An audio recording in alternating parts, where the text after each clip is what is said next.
연금 포트를 운영할 때 적립기가 있고 은퇴가 시작되는 시기가 있고 그다음에 인출이 이미 시작된 사람들인데 이 세 가지의 포트가 다 이제 다른 부분이 있는데 그중에서 공통적으로 위험 관리 관련해서 말하면 리스크에 대해서 이해하시는 게 필요한데요. 리스크는 리턴을 좌우합니다. 하나씩 추가될 때마다 기대 수익이 높아지는 거죠. 그래서 만약에 여러분들이 공부가 잘 돼 있으면 소형주 투자도 다뤄도 될 정도로 여러분이 케어할 수 있는, 관리할 수 있는 위험이 커지는 겁니다. 하지만 여러분의 실력이 지금 현재로서는 실질 무위험 이자율만 케어할 수 있는 수준이라면 단기 국채만 선택하시는 게 맞습니다.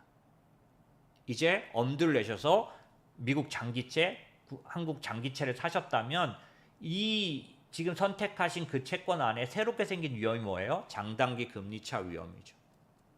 만약에 회사채까지 투자하시게 된다면 이때는 부도 위험이 추가됩니다. 이걸 관리할 수 있을 때만 얘를 사야 되겠죠. 무슨 얘기냐면 나중에 설명드리겠지만 회사채 부도율에 대해서 평가할 수 있고 그거를 관리하는 스프레드를 투자하거나 스프레드에 대한 지식이 있을 때만 회사채 관련된 투자를 해야 합니다. 이런 거 없이 회사채를 샀다가 엄청난 배반을 당하고 그 배신감에 치를 떨었던 사태가 동양종금 사태입니다. 동양증권 직원들이 추천한 채권을 원래 주식이라면 나 1,000만 원만 하는 사람인데 회사채라고 하니까 증권 채권이라고 동양종금 채권이라고 하니까 1억 샀어. 3억 샀어. 그런데 그 채권이 0이 됐어. 0이. 회사채 위험에 대해서 충분히 PF 그러면 다 위험, 다 건설은 위험한 그런 건 아니지만 위험이 증가해 있잖아요. 그죠? 그런 걸 이해할 때만 회사채까지 투자가 가능하고 그 다음에 주식인데 한국은 주식부터 시작하죠. 그래서 여러분 약간 좀 그런 거 필요하고 요런 어떤 것들은 나중에 하나하나 차곡차곡 설명을 드려야 되겠지만 전반적으로 오늘 제가 그냥 간단하게 좀 말씀드릴 수 있는 건 뭐냐면 위험은 시장 위험, 그다음에 상품 위험, 그러니까 투자 대상이죠. 자산 위험, 그다음에 심리적 위험이 있습니다.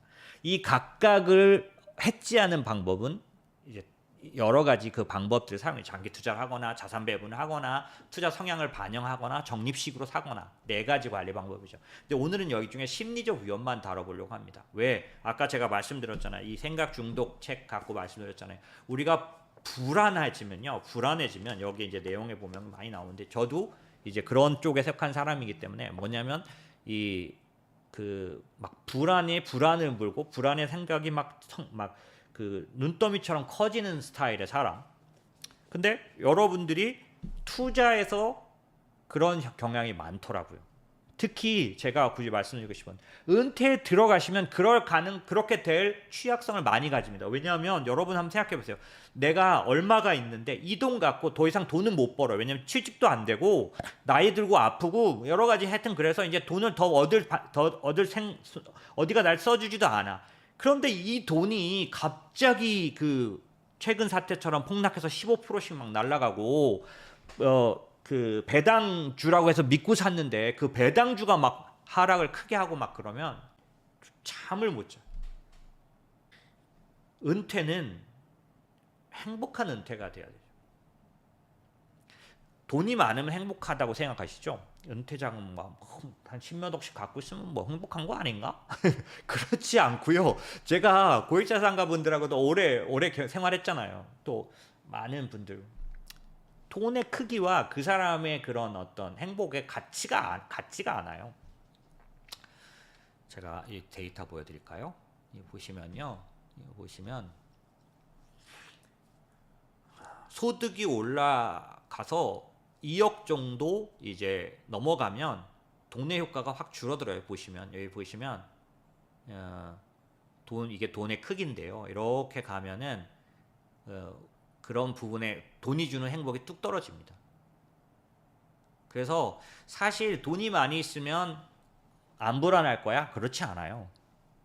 이 돈에 의한 그런 부분들은 굉장히 또 다른데 여기도 보시면 가구 소득이 1억 원이 될 때까지는 돈의 행복이 이렇게 영향력이 이렇게 큽니다. 그런데 1억이 넘어가고 나면 가구 소득이 1억이 넘어가고 나면은 이 돈에 의한 행복에 끼치는 영향력이 갑자기 이제 편편해져요. 예. 불행을 느끼는 정도가 돈에서 오는 부분이 굉장히 작아집니다. 그래서 이렇게 돈에 의해서 많이 좌우 안 될 때 투자가 성공해요.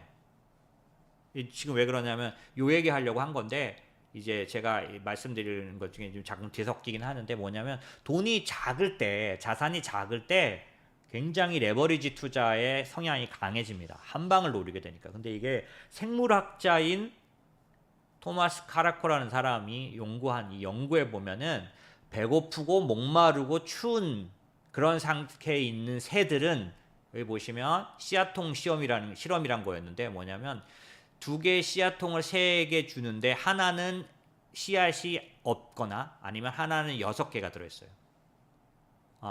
하나는 고정으로 3개가 들어가 있어요. 그러니까 한쪽은 0이든지 6개든지 한쪽은 3개가 언제나 들어있는 걸 줘요. 평균은 같지만 3개 이 씨앗통을 선택하게 했을 때, 아까 말씀드린 것처럼 배고프고 목마르고 추운 생물은 쫄쫄 굶은 새는요 6개나 0개인 씨앗통 선택한 경향이 확 높다는 겁니다. 왜? 쫄쫄 굶은 상태에서는 확실하게 얻은 3개 갖고도 생존이 불확실하기 때문에. 요거 잘 생각해 보시면 어떤 거냐면 이거예요. 우리 젊은 분들이 이런 생각할 수 있습니다. 어차피 내가 월급 모아가지고 집 사는 거 어렵고 이러니 코인 하자. 한방 아니야? 뭐 이렇게. 그래서 그런 경향들이 있지만 이게 옳다나 좋은 선택은 아니라는 거예요. 그런 부분이 빠지기 쉽다는 걸 생각해서 자기가 의식적으로 그거를 조절하는 게 필요하다는 예문을 하는 겁니다. 이건 여러 가지 예가 있는데, 버지니아주에서 조사해 봤더니 연소득 6천만 원 이상 되는 사람은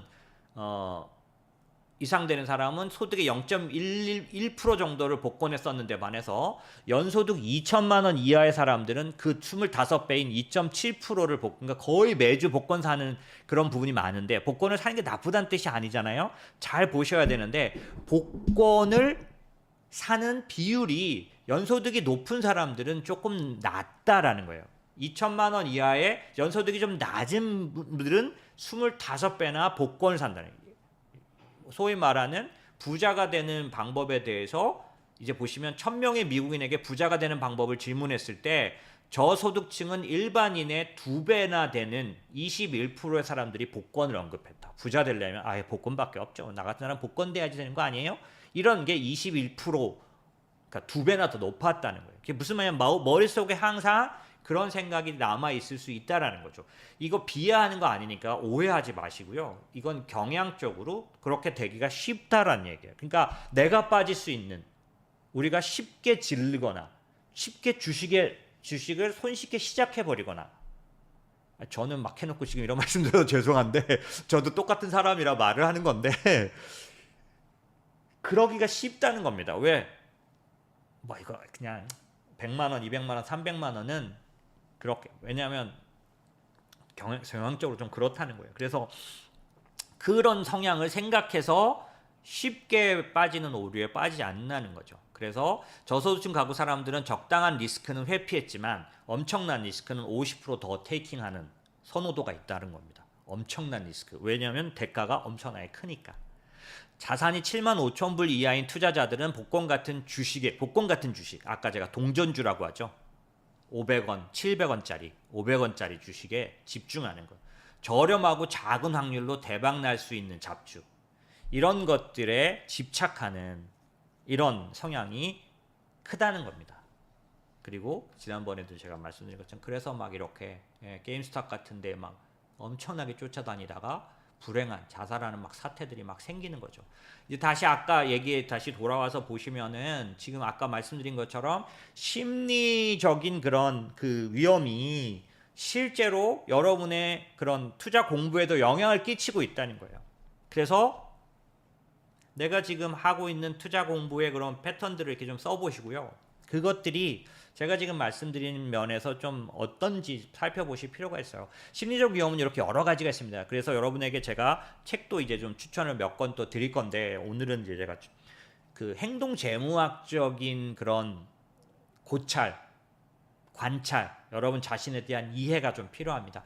투자를 하는 데 있어서 방해를 주는 행동 재무, 그러니까 심리적인 어떤 경향들, 이것들을 아는 게 필요해요. 자기 과신이라 그래서 뭐 친숙 편향 뭐 이거 제가 나중에 한번 날 잡아서 한번 말씀드릴게요. 이게 전부 제가 고객 관리하고 고객들과 대화하면서 투자해서 다 확인한 사실들입니다. 예, 그래서 이런 것들을 벗어나는 게 필요하고 그렇게 이게 광범위하게 모두에게 나타나는 이유가 뭐냐면 손실 회피 편향이 사람들에게는 일반적으로 나타납니다. 그래서 이익보다는 손실을 더 고통스럽게 느끼기 때문에 이익 실현은 빠르게 하고 손절은 느리게 하는 경향. 왜? 손실을 확정하면 마음이 고통스러우니까. 그래서 핀란드에서 200만 개 매매를 분석했더니 급락했을 때보다 급등했을 때 매도 확률이 32%가 높다. 손실 주식은 평균 55일 갖고 가지만 이익 주식은 27일밖에 안 갖고 갑니다. 이익을 손실보다 51%더 자주. 그게 무슨 말이냐면 이성적이라면 손실을 자르는 부분들이 더 이제 빨리 일어나야 되는데 인간은 손실 회피를 하기 때문에 좋은 것부터 팔고 나쁜 거는 할 수 없이 계속 가져가서 장기 보유하는 경향이 있다라는 거죠. 자기 과신 함정이라 그래서 아까 제가 자기가 오버 컨피던스라고 하는데 이거는 트랩입니다. 주어진 일에 대해서 75% 정도의 사람들이 본인은 평균 이상의 능력을 가졌다고 답합니다. 사실 이거 물어보면 우리 직원들도 마찬가지, 저도 그렇게 대답할 겁니다. 나는 똑같은 동일 그룹 중에서 그래도 나는 조금 더 잘하는 사람이라고 말하는 그런 경향이 굉장히 높습니다. 그 다음에 이건 저축액을 물어볼 때 다른 사람은 평균적으로 은퇴 저축액 얼마 될 것 같아요? 라고 말한 거하고 당신은 그러면 은퇴할 때 얼마나 모을 수 있을 것 같아요? 라고 물어보면 자기가 보통 다른 사람보다 1.8배 높게 나옵니다. 자기는 더 많이 모을 수 있을 것 같다라고 과신하는 거죠. 이거 거의 통계적으로 나옵니다. 그 다음에 창업주들에게 물어보면 81%가 성공 확률이 70% 이상이라고 답합니다. 사실 33%는 자기가 성공 확률 100%라고 답합니다. 뭐 실제로는 5대5라고 보는 게 맞겠죠. 70% 이상이라는 얘기는 사실상 많은 사람들이 자기는 성공할 거야 라고 생각한다는 겁니다. 자기 과신. 64%의 미국인들은 본인이 천국에 갈 거라고 생각한다는 거예요. 0.5%. 미국인들한테 물어보면 0.5%만 지옥에 간다고. 본인을 정확하게 진단하는 그룹은 유일하게 우울증 환자라고 합니다. 왜냐하면 정신적으로 건강한 사람들은 현실을 일그러뜨려서 본인의 자존감을 높이는 그런 어떤 방식을 갖고 있다는 거죠. 그래서 과신이 항상 평균적으로 나타납니다. 과신이 나타나다 보니까 투자에 대해서도 겁 없이 준비 없이 마구 이제 뛰어드는 경향이 있다라는 거죠. 이 부분에 대해서 우리가 좀 많이 받아들일 필요가 있습니다. 그런 면에서 보면은 여러 번 말씀드리지만 내가 할 수 있어라는 생각으로 그냥 한 통 안에다 집어넣고 하면은 다 내 심리적인 성향에 의해서 섞여버리는 경향이 있어요. 그러는 것보다는 어떻게 하는 게 좋냐면 따로따로 이제 꼬리표를 다는 게 내 심적인 그런 거에 빠지지 않는 방법입니다. 이거는 이제 나중에 한번 말씀을 드리면 좋겠고요. 이거는 제가 다 말씀드렸고, 그 다음에 아까 이제 말씀드린 것 같은 말씀드렸고, 그 다음에 마지막으로 이 통계만 좀 말씀드리고 이제 인출 관련된 얘기이긴 한데요. 여러분 제가 이제 여러분에게 추천하는 내용은 뭐냐면 이런 내용입니다. 이게 심리적인 거에 의해서 많이 좌우됐다는 증거이기도 해요. 여러분이 심리적인 걸 잘 관리하면 성공한다라는 거에 반증이기도 합니다. 이게 무슨 말이냐면 유일하게 미국에서도 유일하게 성공한 장기 투자에 성공한 그 다음에 적립기에 투자로서 부자가 된 성공은 강제로 하는 퇴직연금에서만 나타나고 있어요. 무슨 얘기냐면 미국에서는 100만 달러, 13억 원입니다. 퇴직할 때, 은퇴할 때 100만 장자가 되는 사람들의 그 숫자가 갑자기 1, 2년 사이에 엄청나게 많아지고 있어요. 지난번에 제가 말씀드렸죠. 왜 그럴까요?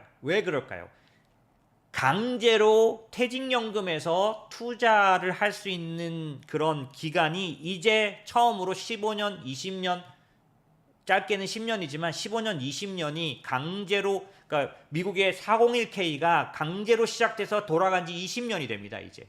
무슨 말이냐면 자기가 마음대로 할 수 있는 돈은 아까 제가 말씀드린 심리적인 취약성에 의해서 성공적인 결과를 다 못 냈다는 거예요. 아까 제가 말씀드린 대로 해석해 보자면 유튜브 같은 거 보면서 자기가 마음대로 할 수 있는 돈들은 헛된 거에 많이 감정적인 소진과 또 자기 과신 이런 거에 의해서 결과가 쌓이지 못했다는 거예요. 그런데 강제로 해야 되는 퇴직 연금 같은 경우 401k, DC 같은 경우는 48만 5천 명이 100만 장자. 1년 전보다 43% 증가했습니다.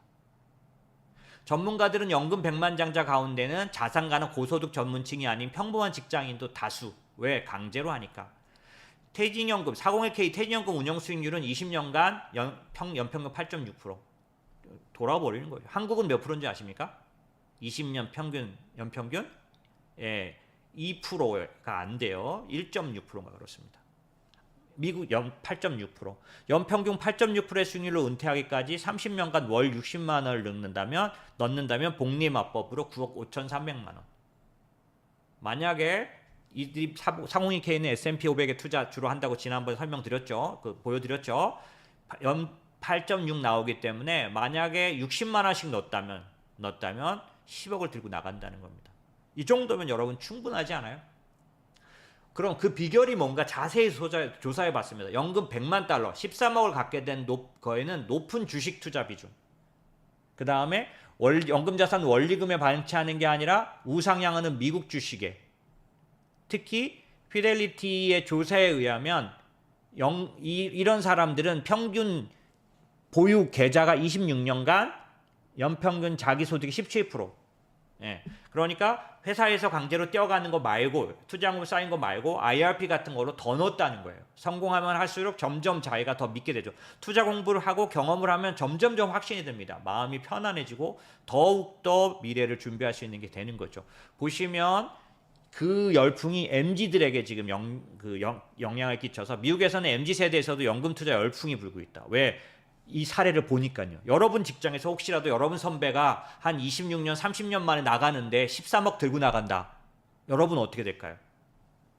충격 받을 겁니다. 미국에서는 이 주변에 있는 이 사람들을 보고 이들도 이렇게 하면 되는구나라고 해서 퇴직연금에다가 돈을 넣는 그런 붐이 일어나고 있다는 겁니다.